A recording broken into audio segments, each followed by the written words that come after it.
Okay, so we're at the MX520 PC4 here at Matsuura Machinery USA in St. Paul, Minnesota, and we're going to talk about Matsuura's pallet management software.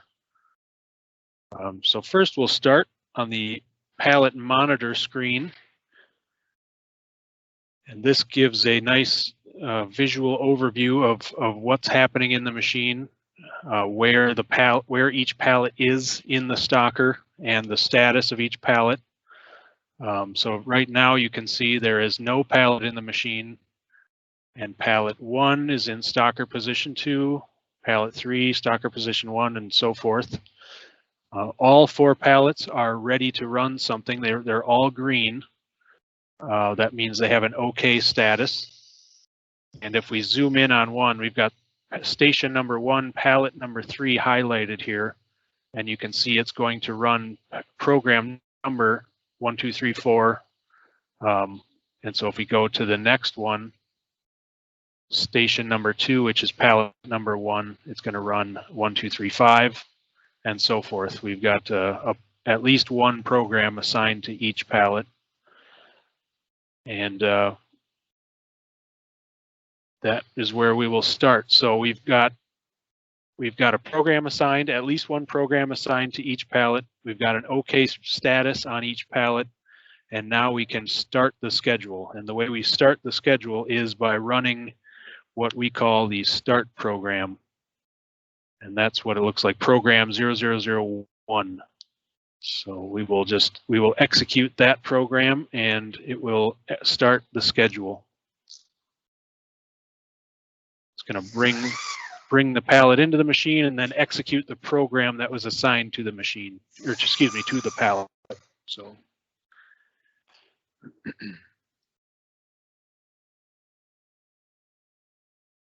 And now notice it brought in pallet number 1 with schedule number 1, meaning it's priority number 1.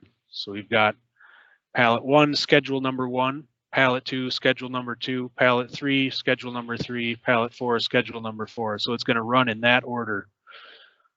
So now it came in, it ran that short program. It is now a finished status, and now it's going to bring in pallet number 2.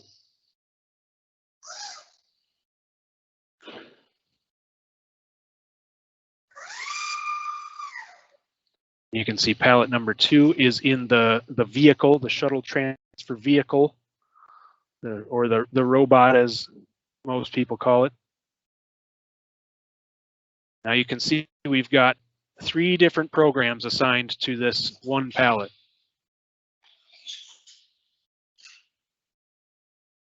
So now the program that it's actually running, the status is ACT, or action. Basically it's working on that one. And so what's going to happen is it's going to finish that program and then jump back to the start program. The start program is then going to see that there is another program still ready to run on this pallet, and it will then run that program. So now we've got a finished status on that one face, and now it's doing the second one.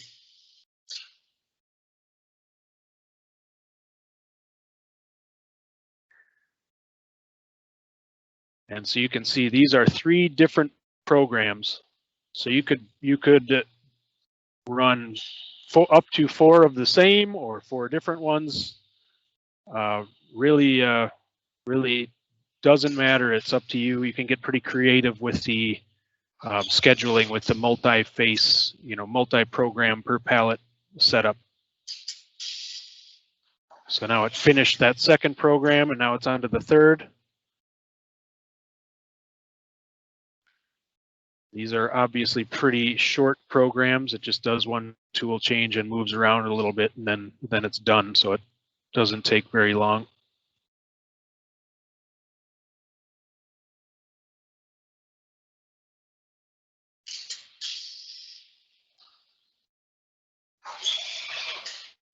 So now it's finished with all of the programs that were ready on that pallet. So now it's going to get that pallet out and go to the next one. So that pallet is being put away now.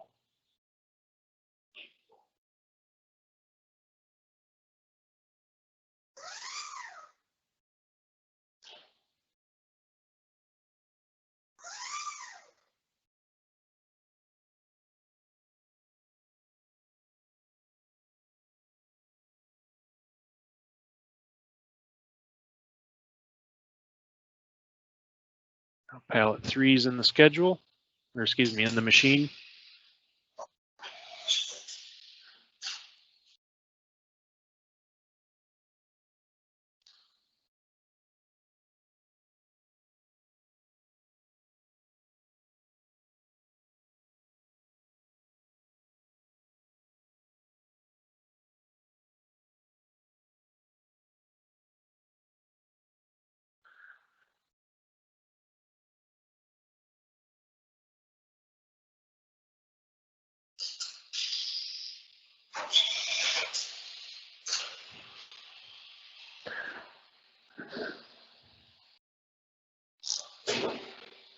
Now pallet 4 will come into the machine.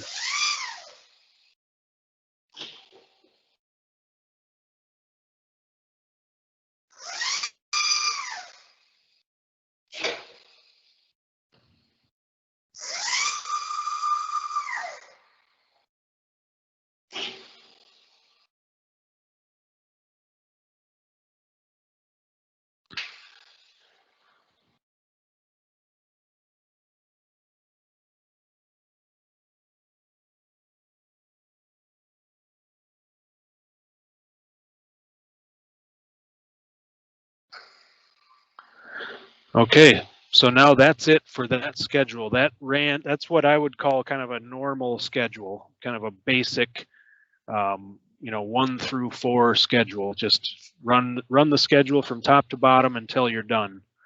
And that's what it just did. Now it's out of work. There are no more pallets that are ready to go into the machine, so it's done. The schedule is finished at this point. And now it would be up to an operator to get some new material loaded onto the vices or whatever, and continue.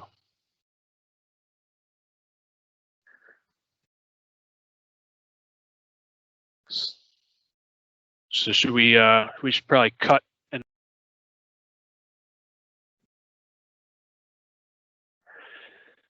Okay, so we're here at Matsuura Machinery USA in St. Paul, Minnesota. We're standing in front of an MX520 PC4, and we're going to talk about Matsuura's pallet scheduling. So what we're looking at now is the pallet management screen, and this is sort of the basic list view of the pallet schedule. So what we're looking at now, we've got pallet number, schedule number, position, and some extra stuff we'll talk about in a bit. So first of all, pallet number is, which pallet is it? Schedule number is what is the priority, and by default it's just going to match the pallet number. So basically schedule number meaning priority 1, priority 2, priority 3, priority 4. Position is where is it in the pallet stocker. And then the rest of this is what you see here is these OKs mean there's a status of OK, meaning it is ready to come into the machine. So in order to come into the machine, what you need is a program to be assigned, and you need an OK status. So, and you can see here, we've got the ability to assign up to 4 different programs for each pallet. So as you can see, pallet number 2 has 3 programs assigned, or 3 OK statuses, which there's 3 different programs assigned to pallet 2. And each one of them has an OK status, meaning it's ready to run. So we'll go to our pallet monitor screen, which just gives us a little bit more of a visual of what is happening in the machine. So we've got machine here, what's in the machine, currently nothing in the machine, what's in the workstation, and then stocker location 1, 2, and 3. And then this is what's actually in the arm, in the robot arm being loaded. And you'll see numbers being moved around in these positions as we go forward here. So you can see again, pallet number 2 has 3 different programs assigned to it. The other ones just have 1 program each. Pallet 4 has nothing assigned. There's nothing ready to go on pallet 4. So we've got a pallet schedule ready here. What's going to happen is it's going to run pallet 1 because it's schedule number 1, priority number 1. Then it's going to go to 2, and then it'll go to 3. So everything's ready to go, and how we start a pallet schedule is we go to the start program, which is in the library, program number 1, and we execute the start program, and the start program looks at the schedule and then starts executing what the schedule has arranged. And here we'll go back to the pallet monitor screen.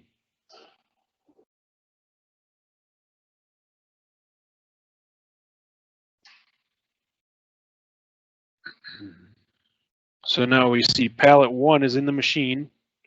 If I click on it, we look at the details here. So its status turns to ACT, meaning action, or, you know, it's basically it's working on it currently. Now it's changed to finish. So now that one is done, and it's going to come out.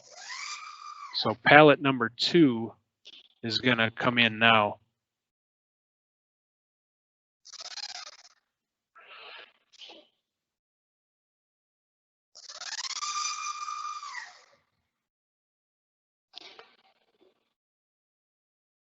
So now pallet number 2 is in the machine.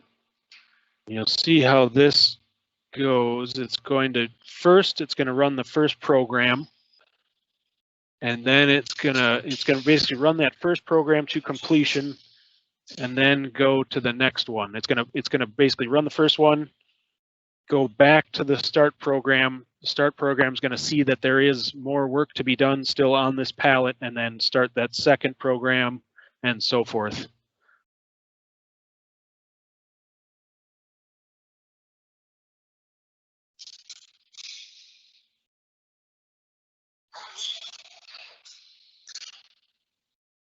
So that first face, or that first program, is finished. Now it's on to the second one.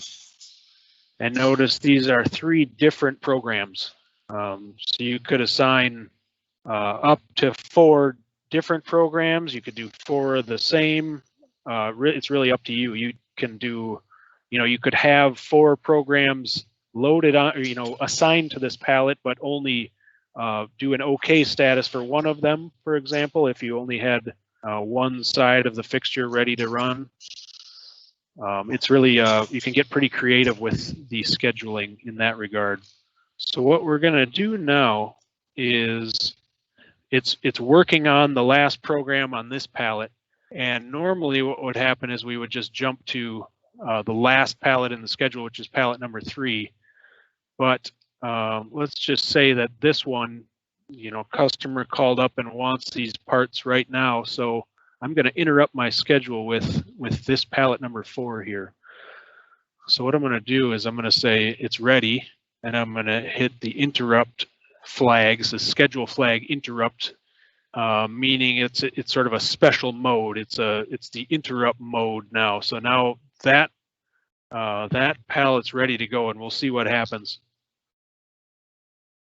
So now it's going to finish the one that it's currently working on, but then we'll see what happens when it's done.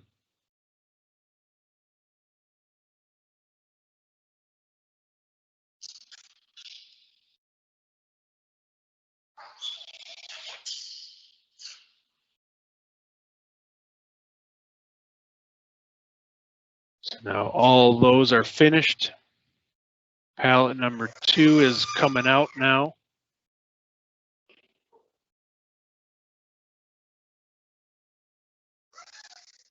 And now pallet number 4 is coming into the machine.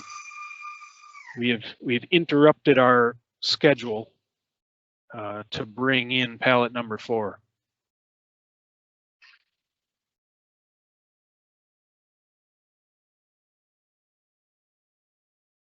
So pallet number 4 is running.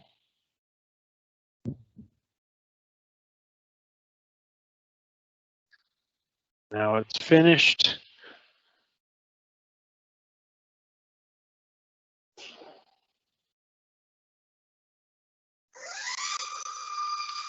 And now it'll jump back into the schedule where it left off. Basically, the interrupt pallet is finished, so now it's just going to jump back to where it left off, pallet number 3.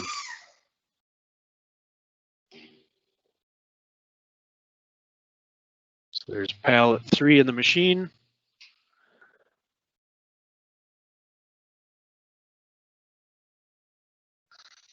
And I'll speed this one up a little bit.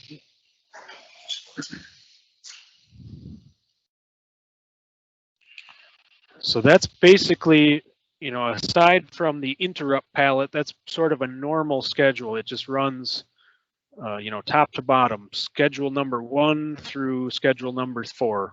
Or in this case, we had 1, 2, and 3 originally scheduled, and then we interrupted it with number 4. But now it's almost done. It'll be done in a second here, and that's it. It's out of work now. So all 4 pallets are finished. There's nothing else available for the machine to do. So that's sort of a generally like a sort of a normal way to run a schedule. So what we can show you now is continuous mode. So we know what interrupt does now. We just saw that. Let's talk about continuous for a minute here. So I'll just pick a pallet. This one's fine. So what we'll do is I'll edit the status of this one. I'm going to say it's okay. And I'm also going to give it the continuous flag. And we'll see what that does. So now notice when I turn continuous on, I didn't mention this before, but this auto call was not activated before. That was, and I'll explain what this does in a second, but when I turn continuous on, it automatically also turned on auto call. So now I've got this pallet number 1 ready with the OK status, and I've got auto call mode on. So now what I do is I go back to my start program 1, and I hit cycle start. And then we'll come back here to the pallet monitor screen again. And so what happens now, I've only got 1 pallet that has anything, you know, available, ready to run on. So we'll see what it does. It's going to bring that one into the machine. And I'll show you what you'll see what makes continuous mode special. So before you saw when it just did that sort of top to bottom normal schedule, it basically just, when it finished, it just left the pallet that was in the machine. It stayed in there, and it just sat. It was just waiting for someone to come over and get something else ready to run and restart the schedule, basically. But what continuous does is it's going to run the program that's assigned, and then when it's done, now it's finished. And what it's actually doing now is auto call is bringing it directly back to the workstation. So instead of just finishing the program and staying there sitting in the machine done, it actually brings it back out and is now waiting for the operator at the workstation. And so it's actually still in cycle. The machine is still in cycle in the start program. It's sitting here at this M code waiting for us to get that pallet ready again. So we'll come back here, and now I'll come over here to the pallet workstation, and I will change out my material, put some new stock in the vise here. I'll hit the ready button at the workstation. And now that I've done that, the robot is going to automatically bring it back into the machine and continue. And it's just going to go back and forth, continuously. And we can watch it. This program runs pretty quick, so we can watch it do it a couple times if we want to here. So now it's running.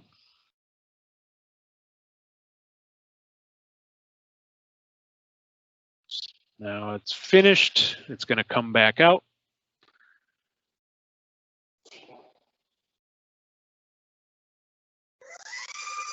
It's in the vehicle now, in the robot. Now it's going to be in the workstation. Now it's still in cycle waiting for us, just sitting there. And I'm going to come over here to the workstation. I'm going to open the door. I'm going to change out my material. Then I'm going to hit the ready button. And it's ready to go back into the machine. and so on and so forth continuously. That's hence the name. Now, continuous mode only really works well with 1 or 2 pallets at a time.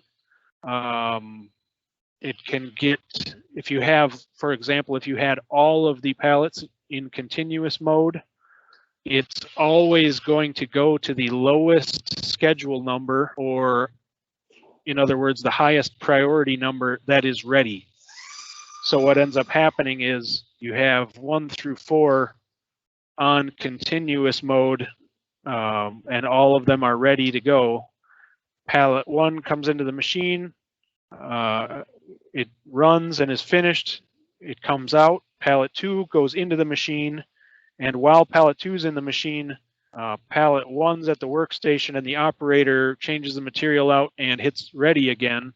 And now what happens is when pallet 2 is finished, pallet 1 goes back into the machine, and it will never reach pallet number 3, pallet number 4, and so on. It sort of overrides everything else. So if you want the schedule to run from top to bottom, like we saw at first, pallet 1, pallet 2, pallet 3, pallet 4, just one after the other in order like that, you would not want to be using continuous mode. Continuous mode is meant to be with 1 or 2 pallets at a time, with an operator standing at the workstation loading material. That's how it's intended to be used. It starts doing weird stuff when you have all of your pallets in continuous mode. That's not how it's intended to be used. So that can trip some people up sometimes, so it's worth mentioning. Yeah, and reserve is the other special mode here. And basically what that is if you wanted to get everything ready, put material on your vices, get everything, all the programs assigned, and even assign them a ready status, so they would be 100% ready to run, but you don't want them in the schedule yet. Let's say, a scenario you might imagine is if you had, these would be pallets that you wanted to run overnight. You wanted, somebody on the day shift to get everything ready, but not run them. Maybe they're kind of a, whatever, some gravy train, maybe just roughing or something, whatever you want to reserve for overnight. You can get them all ready, reserve them, and then when you're ready to walk out the door at the end of the day, you hit reserve release, and then they will be released into the schedule and then run in their order. So if, for example, if you had pallet 1 and 2 reserved, they would be ready, but not actually running the schedule. Only the other 2 pallets would be running the schedule. And then at the end of the day, when you hit reserve release, you would basically release those other 2 into the schedule. So it would be running all 4 at that point. Hopefully that makes sense. And that's the basics of pallet scheduling.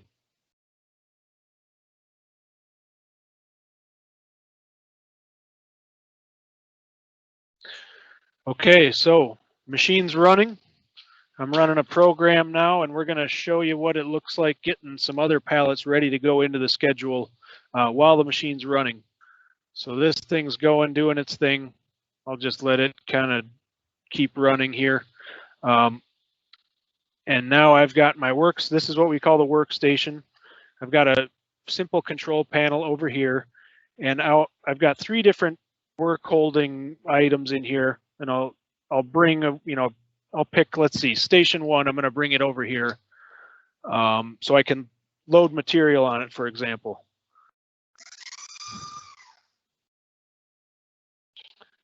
So I basically just hit the station 1 button, and it's the call button. So basically bring whatever's sitting in station 1, bring it over here. So now it's at the workstation.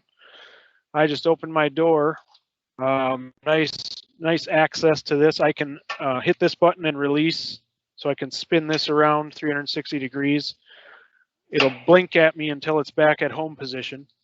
If I put it in here 180 off, it's telling me that it's not going to be able to bring this, to put this away because it's not at home position. So it's telling me to get it into the correct position here.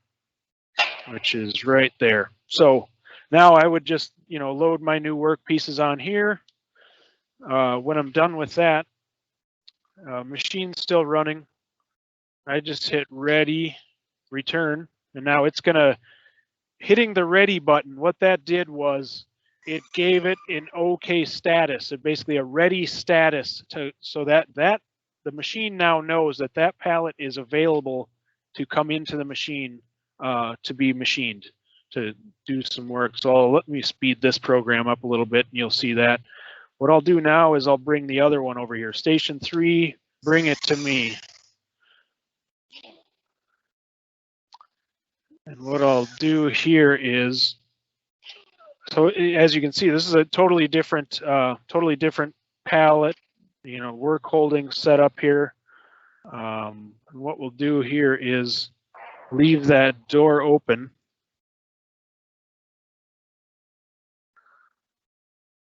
And this program, the one in the machine, will finish any second here. So we'll see what it does here.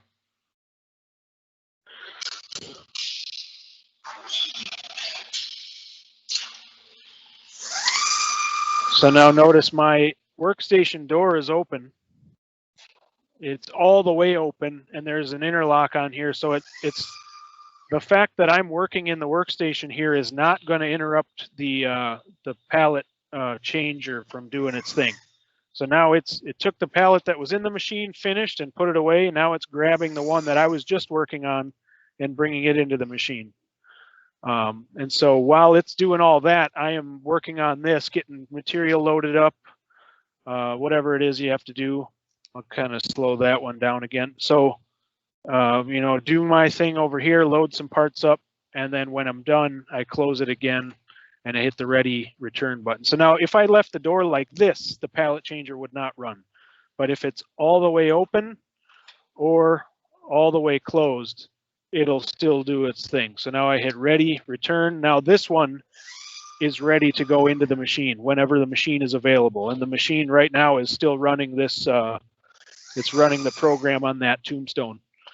So while it's still doing that, what I can do is the one that was in there originally, I can bring that over to the workstation again and kind of, so on and so forth. The machine's still doing its thing, running in the schedule, and I'm out here loading parts, checking parts, doing whatever I need to be doing to keep the machine fed, basically. You can have, 4 different pallets, so you could be running a couple pallets at a time while the other 2 are waiting to be signed off, whatever it is, whatever the case may be. But you can be letting the machine make chips while you are doing kind of the operator work out here at this station, as opposed to having to open the door and stop the spindle and do it in there. That's what we're trying to avoid. So that's the idea.